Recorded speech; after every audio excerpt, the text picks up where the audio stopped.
Blue Ribbon Committee. Dahil gagawin po lahat ng minority para hindi matuloy ang Blue Ribbon Committee. Dahil alam naman natin na ang ibang nasa minority ay nakatanggap ng maleta galing sa flood control. Tulad po ni Senator Erwin Tulfo. Siya po ay ng maleta, 6 na maletang maliliit. Sabi po ng ating 18 Marines. So kaya ganito na lamang po ang ni Senator Erwin Tulfo. Dahil lalabas na ang tunay niyang kalagayan, ang tunay na baho ng mga Tulfo. Makikita po natin dito kung gaano sila kataksil sa ating kabanang bayan. Kaya mga kasama, ako'y nagpapasalamat dahil tayo'y nagsama-sama muli ngayong gabi dito sa harapan ng Senado. Nais ko magpasalamat muli sa Quezon City Anti-Crime sa pamumuno isang may pagmamahal sa bayan. Walang iba kundi ang ating tatay, Rani Ludovica. Maraming salamat. Siyempre, yung aming PDP District 3, maraming salamat dahil gabi-gabi ay kasama namin kayo sa pamumuno ni former Kagawad Barry Baksa. Maraming salamat sa pagsuporta at siyempre ang aming kahilda na isang tawag lang ni Kuya Barry ay mayroon agad may papadala.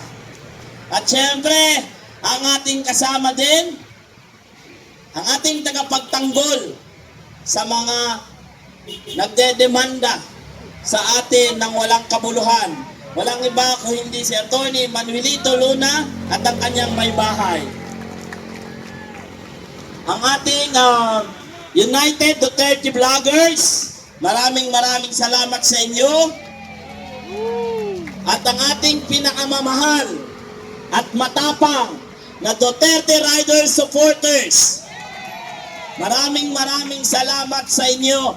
Kahit wala si Founder Onin, nariyan pa rin kayo, si Kat Ading, si Ate Amal at yung iba pa, mabuhay kayo hanggat gusto ninyo. Siyempre, nariyan din, hindi nagpapatalo, natutulog dito, yung iba mula noon hanggang ngayon di pa rin umuwi, nariyan ang Debs. Mabuhay kayo, kaysa sa mga ibang parallel group, mabuhay kayo. Ang Debs po, mula umpisa hanggang ngayon, ay narito pa rin kasama natin. At syempre, kung binanggit natin ang matapang nating konsihal, syempre, may matapang din tayo. Parang sabi nga kung may Tatay Digong, may Sara. Syempre, ang Sara ng Quezon City 2nd District, walang iba ako hindi si Ma'am Ana Ludovica. Maraming salamat po. Napaka-supportive sa kanyang daddy.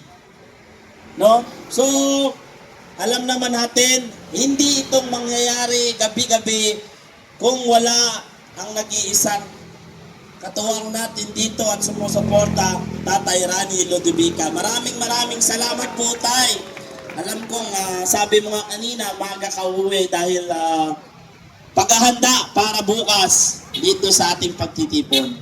At nais ko lang pong ipaalam din sa bawat isa sa atin na alam naman natin sa social media ngayon, lumabas po ang resulta ng top rating ng ating presidente, Vice Presidente Inday Sara, ay siya pa rin nangunguna sa pinakamataas na trust rating sa lahat ng elected officials sa kasalukuyan.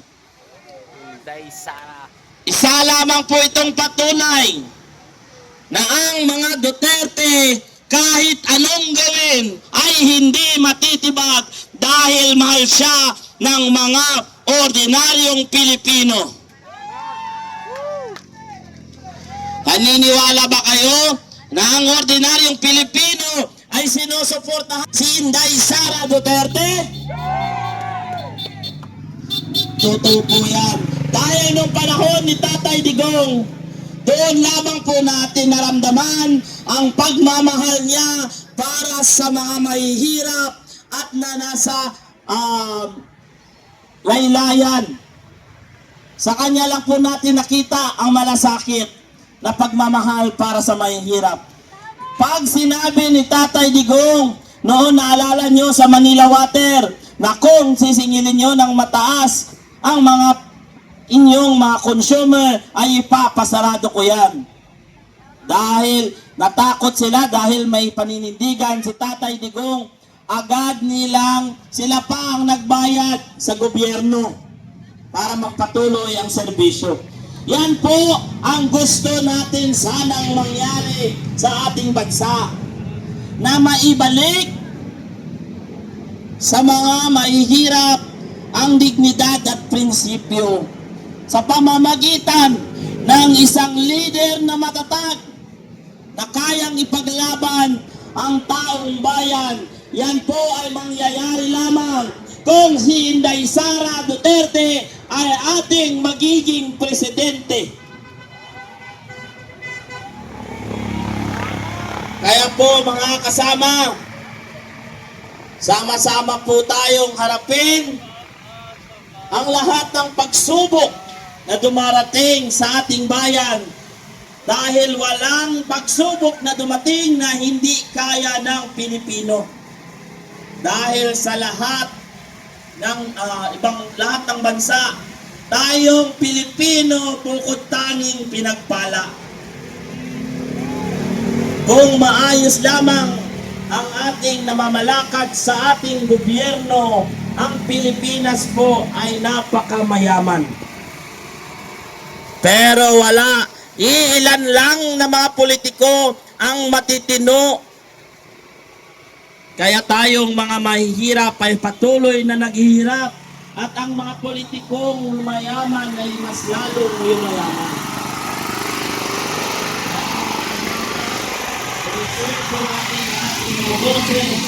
Dahil sa Monday, medyo malakas na ang ating magiging sounds dahil ni Mike magiging wireless na sa Monday.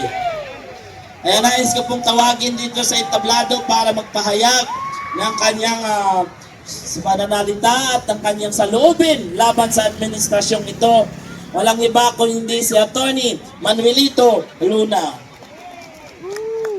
Mga ate, patayin niyo po muna ang inyong mga kandila. Di pa po tayo nagdarasal. Thank you, Bex. Servant katulad ko na hindi naka-absent. Kasi sabi ni Tatay Rani, iba daw pag-ibig ng bayan. Hindi mo pwedeng hindian. At agree kami dyan. Agree ba kayo dyan?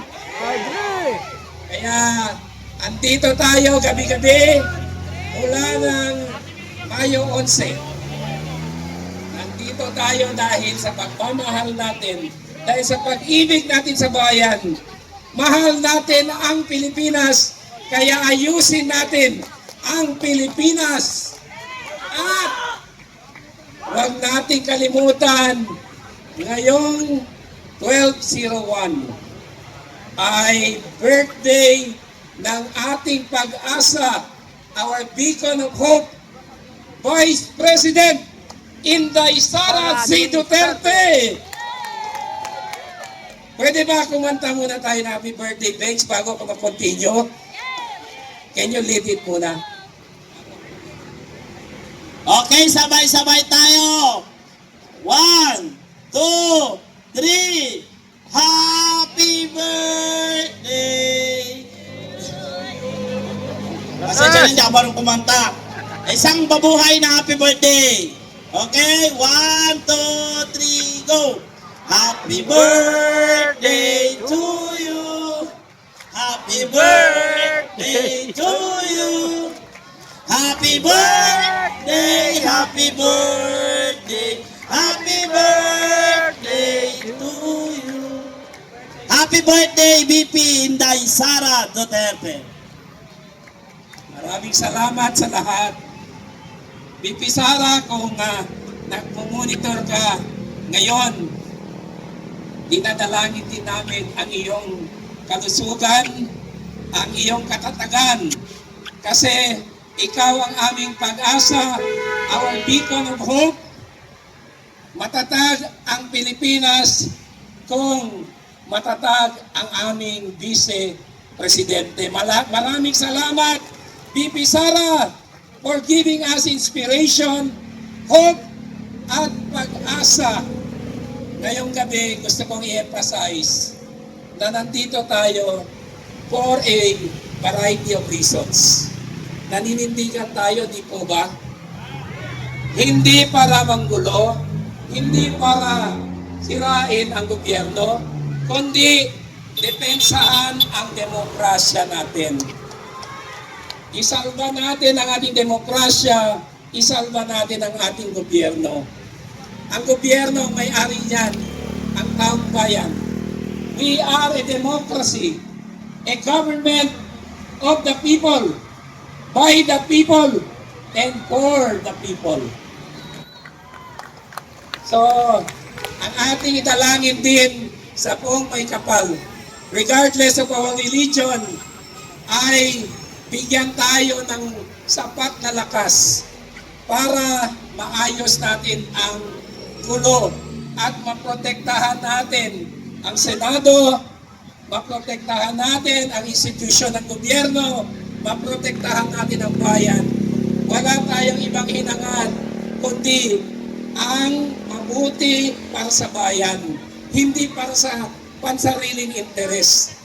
Hindi po tayo buaya, hindi po tayo sakin sa kapangyarihan. Ordinaryong mamamayan lang po tayo, pero tayo ang may-ari ng gobyerno. Kasi kung walang bayan, walang gobyerno. We, the sovereign Filipino people, ang real power sa ating estado. Kaya sa Artikulo 2, Declaration of Principles and State Policies, Section 1, sinasabi doon, the Philippines is a can state. Sovereignty resides in the people and all government authority emanates from them. Kaya tayo, meron tayong obligasyon sa ating demokrasya. We are a government of laws and not of men. We are a government that protects the people, that loves the people, hindi tinatapon sa ICC. Tatay Digong, we pray for your good health. Sana maibalik ka na sa amin. And VP Sara, sana mananatili kang tapat, malakas, at aming pag-asa. Happy birthday, VP Sara. Maraming salamat sa inyong lahat. Okay, maraming salamat po, Attorney Manuelito Luna. Ngayon naman, nakalimutan ko kanina magpasalamat sa atin sa napakalaking tarpaulin dito sa harapan, ang ating masada ni Yosek Ben Ranque.